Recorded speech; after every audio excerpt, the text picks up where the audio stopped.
نیا کھلاڑی۔ چھکے کا نعرہ لگاتے ہوئے علی نے بلے کو زور سے لہرایا، لیکن یہ کیا؟ سب بچے اسے کھا جانے والی نظروں سے گھور رہے تھے۔ گیند ساتھ والوں کے گھر چلی گئی تھی۔ میں گیند لے آؤں؟ علی نے پوچھا۔ کوئی فائدہ نہیں، بابر نے جواب دیا۔ پتہ ہے جب پچھلی بار ہماری گیند ان کے گھر گئی تھی تو یاسر نے کیا کہا تھا؟ اس نے کہا تھا کہ آئندہ ہماری گیند ان کے گھر گئی تو وہ اسے کسی قیمت پر واپس نہیں کرے گا۔ ہم نے بھی وعدہ کیا تھا کہ آئندہ ہماری گیند ان کے گھر نہیں جائے گی۔ بھول جاؤ اب اس گیند کو، ندا نے غصے سے کہا۔ سب بچے اداس ہو کر بیٹھ گئے۔ علی اور ندا کے گھر بائیں جانب بابر کا گھر تھا اور دائیں جانب عباس صاحب کا، جو کہ نئے نئے آئے تھے۔ ان کا باقی محلے والوں کے ساتھ زیادہ میل جول تو نہیں تھا۔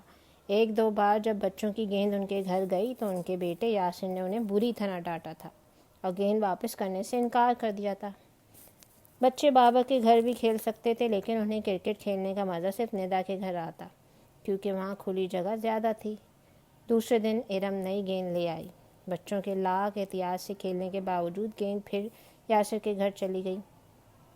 اب تو یہ روز کا معمول بن گیا تھا۔ بچے اس صورتحال سے پریشان تھے۔ ایک دن بچے بیٹھے یاسر کا ذکر کر رہے تھے اور اس بات پر غور کر رہے تھے کہ آخر یاسر کے ساتھ مسئلہ کیا ہے۔ بچوں کو فکر مند بیٹھا دیکھ کر ندا کی امی نے ان کے قریب آ کر بیٹھیں اور ان کی پریشانی کی وجہ پوچھی۔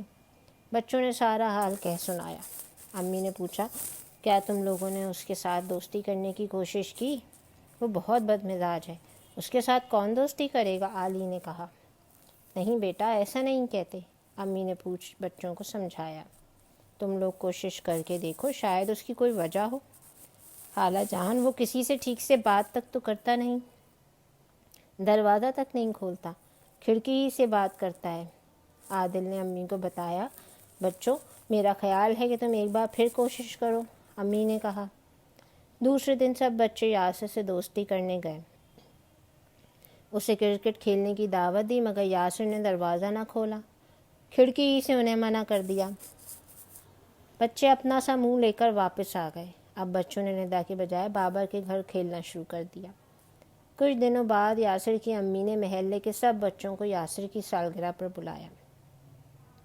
بچے جانا تو نہ چاہتے تھے، لیکن بڑوں کے سمجھانے پر سب تیار ہو گئے۔ سالگرہ والے دن بچے تحفے لے کر یاسر کے گھر پہنچے۔ یاسر کی امی نے انہیں بہت پیار سے اندر لے گئیں۔ بچوں نے دیکھا کہ یاسر ویل چیئر پہ بیٹھا تھا۔ یاسر کو اس حال میں دیکھ کر سارے بچے گنگ کھڑے رہ گئے۔ آخر علی آگے بڑھا اور یاسر کی طرف ہاتھ بڑھاتے ہوئے اس کو سالگرہ کی مبارکباد دی۔ باقی بچوں نے بھی یہی کہا۔ یاسر کا رویہ آج بھی سرد تھا، لیکن اس نے ایسی کوئی حرکت نہیں کی جو بچوں کو بری لگتی۔ بچے بھی یاسر سے بات کرنے کی کوشش کر رہے تھے اور یہ ظاہر کر رہے تھے کہ یاسر بھی انہی کی طرح ہے۔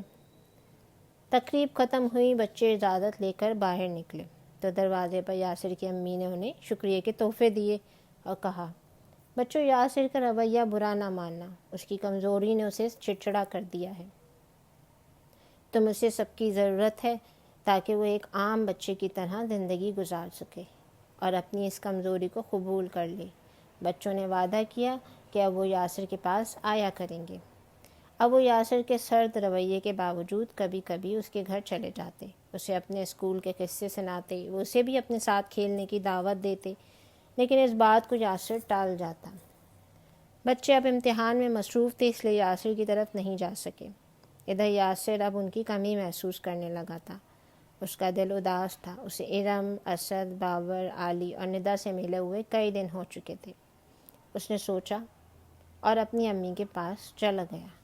ادھر بچوں کے امتحان اسی دن ختم ہوئے تھے اور وہ سب ارم کے گھر جمع تھے۔ اتنے میں دروازے کی گھنٹی بجی۔ علی نے دروازہ کھولا اور سامنے یاسر اپنی امی کے ساتھ موجود تھا اور اس کے ہاتھ میں وہ ساری گیندیں تھیں جو اس کے گھر گری تھیں اور وہ مسکرا رہا تھا۔ جی ساتھیوں، یہ کہانی میں پیغام دیا گیا ہے کہ وہ افراد جو اپنی کسی جسمانی کمزوری کی بنا پر دوسرے افراد سے کٹ کر رہتے ہیں، ان کے بھی احساسات ہوتے ہیں۔ باقی افراد کو چاہیے کہ وہ ایسے افراد کو اپنی خوشیوں اور غموں میں شریک کریں۔ اس کہانی کا کردار یاسر اپنی معذوری کی وجہ سے دوسرے بچوں کے ساتھ سرد موڑی سے پیش آتا تھا، لیکن دوسرے بچوں نے اس کی سالگرہ میں شریک ہو کر یہ ثابت کر دیا کہ وہ کسی بھی صورت دیگر بچوں سے الگ نہیں. اب یاسر بھی ان کا دوست تھا. Thanks for watching. Like, share, subscribe.